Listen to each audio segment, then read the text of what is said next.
अस्सलाम वालेकुम। सीखो सब कुछ में खुश आमदीद। दोस्तों, आज हम सीखेंगे कि हम किस तरह कंट्रोल डी और कंट्रोल आर को यूज़ कर सकते हैं माइक्रोसॉफ्ट एक्सेल में।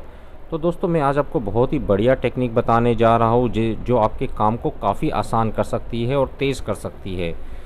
तो अगर आप एक्सेल में काफ़ी तेज़ी से काम करना चाहते हैं तो ये दो शॉर्टकट को ज़रूर याद रखें। तो दोस्तों, कंट्रोल डी से होगा क्या कि फिल डाउन हो जाएगा और कंट्रोल आर से क्या होगा, फिल राइट की जानिब हो जाएगा। तो अगर आप एक्सेल में काम कर रहे हैं और अगर आपको ऊपर का डेटा चाहिए नीचे की जानिब, तो आप सिंपल कंट्रोल डी प्रेस करें तो ऊपर का डेटा एज इट इज़ नीचे की जानिब आ जाएगा। इसी तरह मैं यहाँ भी कंट्रोल डी प्रेस करता हूँ तो ये एज इट इज़ ऊपर का डेटा नीचे की जानिब आ गया। इसी तरह अगर आपके पास डिफरेंट कॉलम के डेटा को चाहिए तो आप उसको सिलेक्ट कर लें, और उसके बाद क्योंकि मुझे इन दोनों का डेटा नीचे की जानिब चाहिए तो मैं कंट्रोल डी जैसे ही प्रेस करूँगा तो दोनों डेटा, जो दोनों कॉलम के डेटा नीचे की जानिब एक साथ आ गए। इसी तरह कंट्रोल आर क्या काम करेगा, फिल राइट करेगा।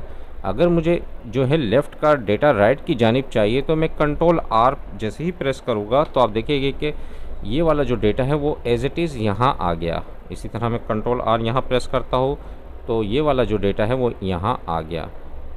अगर मैं इसको कंट्रोल जेड कर देता हूँ अंडू, और अगर मुझे एक साथ सबका डेटा चाहिए तो मैंने इन सब को सिलेक्ट कर कंट्रोल आर को जैसे ही प्रेस करूँगा तो एक साथ ये तमाम डेटा राइट की जानिब आ जाएगा।